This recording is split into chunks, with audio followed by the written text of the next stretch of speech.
yung mga moon-based hatches. Kung yung mga hatches, nagtatapo ng mga stray dog, minsan nga yung dito nagtatapo ng stray dog. So you combine it with your people values. Pero for example, yung iba rin yung mga super kelso, mga people din. So sino rin yung super, ha? Okay. Tapos, you combine it and you get also the same traits na you combine for the stray dog verticality and the people system.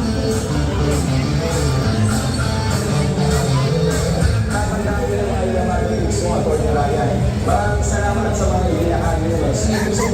Kaya kung nais nyo mabuto, mag-like at mag-subscribe na sa ating mga social media accounts.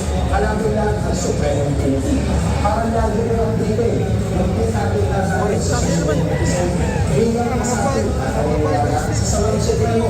Ako po ang kumakatawan sa mga balikat policy. Ako po si Vlad Marshall Laspi. At ito po si Park sa Supremong TV. Pinabasa po ay siya. This portion was brought to you by Supremo TV.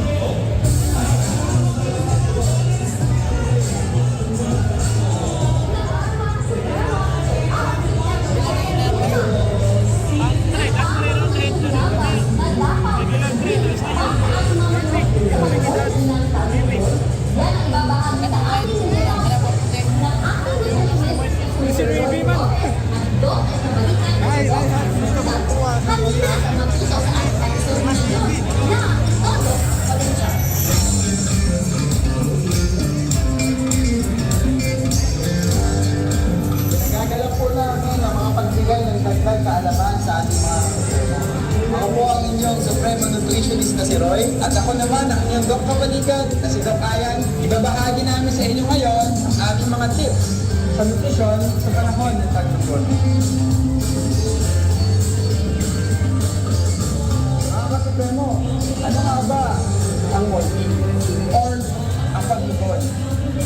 Ito po ay nangyayari po proseso sa lahat ng species. Pwede po ito dahil kakulangan, dahil sa kakulangan ng nutrition, or it could be a seasonal or natural nangyayari sa kanila. Isang beses sa isang taon. During this time, ang mga manok po natin ay nag-undergo ng phase na nalalaglag po ang kanilang mga feathers, ang kanilang mga balahibo. Kailangan po nila ito para po ma-ready po nila ang kanilang katawan sa mga susunod na mangyayari panahon at mga seasons. So kailangan po, pag-apisip ka doon, matulungan ko, masasamahan natin sila na makarecover agad sa pamamagitan po na pagbibigay ng high-protein feeds. Na-mention po ni Doc Ayan ang importansya ng magandang kalidad na feeds. Na-mention rin po niya na isang faktor sa paglulugon ay nutrition. Dito po papasok yung importansya ng transition. Kung hindi po tayo pabago-bago na feeds dahil nagalaw po ang protein protection.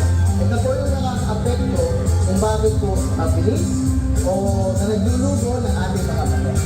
Sa seasonal naman po, kung ano yung regimen natin dito sa normal na paglulugo ng manok, habang bumabagsak po ang balahibo, naka-maintenance pellets tayo.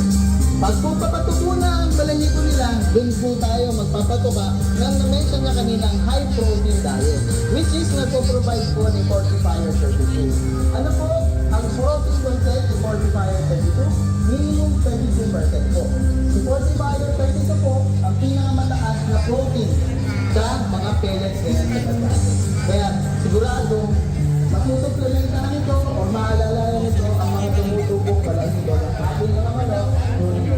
Importante rin po, alam na ating mga kasama, na during this time, ang manok po ay stress at masakit ang kanilang katawan.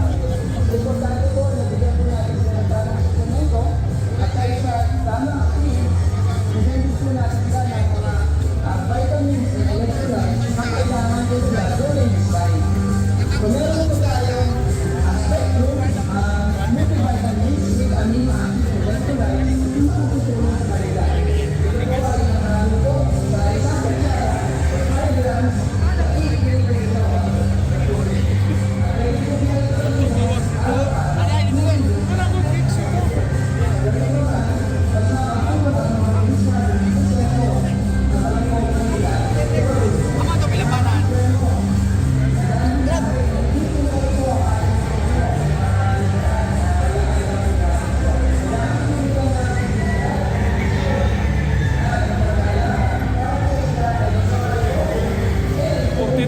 mura mo eh. Ha?